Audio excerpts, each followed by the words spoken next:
Hello बच्चों, let's see the question. The question is derive equivalent capacitances for the combination of capacitors in series. ठीक है, तो हमें क्या निकालना है? We have to find the equivalent capacitance for the combination of capacitors. और वो कैपेसिटर्स कैसे लगे हुए हैं? सीरीज में लगे हुए हैं. तो इन क्वेश्चन को सॉल्व करने के लिए बच्चों हमारे लिए जो की कॉन्सेप्ट यहाँ पर यूज होगा, दैट की कॉन्सेप्ट विल बी, देखिए, जब भी हम सीरीज में बात करेंगे, जब कैपेसिटर्स को हम किस में कनेक्ट करेंगे? सीरीज में. So when capacitors are connected in series, जब भी वो सीरीज में कनेक्ट किए जाएंगे तो उस केस में क्या होता है कि जो मैग्नीट्यूड ऑफ चार्ज होता है वो हमारा सेम रहता है. चार्ज की वैल्यू हमारी हमेशा सेम रहती है. तो let me right this, the magnitude of charge remains same. तो यही हमारा यहाँ पर की कॉन्सेप्ट हो जाता है कि आपको क्यू की वैल्यू जो है वो हमेशा सेम मिलेगी. अब हम यहाँ पर एक अपना डायग्राम बना लेते हैं. इस तरह से मान लेते हैं ये पॉइंट ए है. ठीक, यहाँ पर हमने क्या किया? हमने कैपेसिटर्स लगा दिए. अभी हम दो कैपेसिटर्स लेके चल रहे हैं सीरीज में.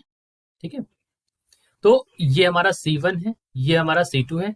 C कैपेसिटर्स को डिनोट कर रहा है. ये उसकी पॉजिटिव प्लेट, ये इसकी निगेटिव प्लेट, ये उसकी पॉजिटिव, ये उसकी निगेटिव प्लेट. यहाँ पोटेंशियल है V1 इसके क्रॉस. ठीक, और इसके क्रॉस पोटेंशियल है यहाँ पर V2. ठीक है, ऐसे बनेगा V2, V1 और V2 और ये V. अब देखिए यहाँ पर क्या है कि हमने आपको पहले भी बताया कि इनके पास जो है वो चार्ज की वैल्यू सेम है. तो पोटेंशियल डिफरेंस जो है C1 के क्रॉस V1 है और इसके क्रॉस V2 है. तो जो टोटल पोटेंशियल डिफरेंस होगा, सो V टोटल, उसकी वैल्यू क्या होगी? सो जो टोटल पोटेंशियल डिफरेंस होगा is equal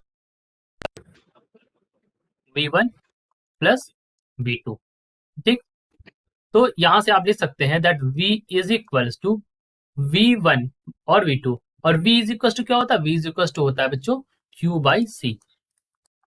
Therefore V1 is equals to Q by C1 plus V2 is equals to Q by C2. ठीक है, अब आप लिख सकते हैं इसको V by Q is equals to 1 upon C1 plus 1 upon C2. Right, now यहां पर एक चीज और ध्यान रखना है आपको, जो Q by V रेशियो होगा, this is the equivalent capacitance. ठीक है, सो Q by V, this is called equivalent capacitance. क्या बोलते हैं इसको? Equivalent capacitance. इस इक्विवेलेंट कैपेसिटेंस को हम डिनोट करते हैं C से. अब आगे बढ़ते हैं, तो आप लिख सकते हैं यहाँ पर 1 upon C is equal to 1 upon C1 plus 1 upon C2. Therefore जो पोटेंशियल डिफरेंस है ये हमारा क्या आ गया? This is the equivalent capacitance. अभी हम आगे पोटेंशियल डिफरेंस के बारे में बात करेंगे. ये हमारा क्या है? This is the equivalent capacitance. ठीक, जिसका डेरिवेशन हमसे पूछा गया था, यही है इक्विवेलेंट कैपेसिटेंस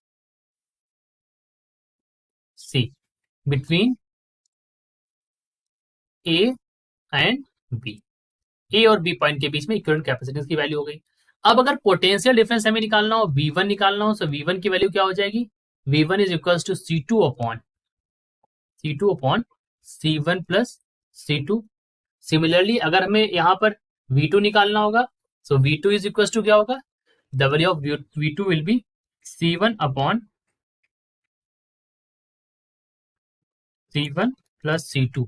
और यहाँ पर भी V रहेगा. ठीक है, V तो बचेगा ना बच्चों, यहाँ पर तो V भी रहेगा. ठीक, तो C2V upon C1 plus C2 और V2 की वैल्यू ये हो जाएगी. तो ये हमारे पोटेंशियल डिफरेंस होगा. एक और बात ध्यान रखिएगा, अगर एक से ज्यादा कैपेसिटर्स लग जाते हैं, so for more than 2 capacitors, कितने भी कैपेसिटर्स लग जाए आप उनको कैसे ऐड कर सकते हैं? तो for the case of capacitors 1 upon C is equal to 1 upon C1 plus 1 upon C2 plus 1 upon C3 plus 1 upon C4. In the similar manner आप इसको आगे ऐड करते चले जाएंगे.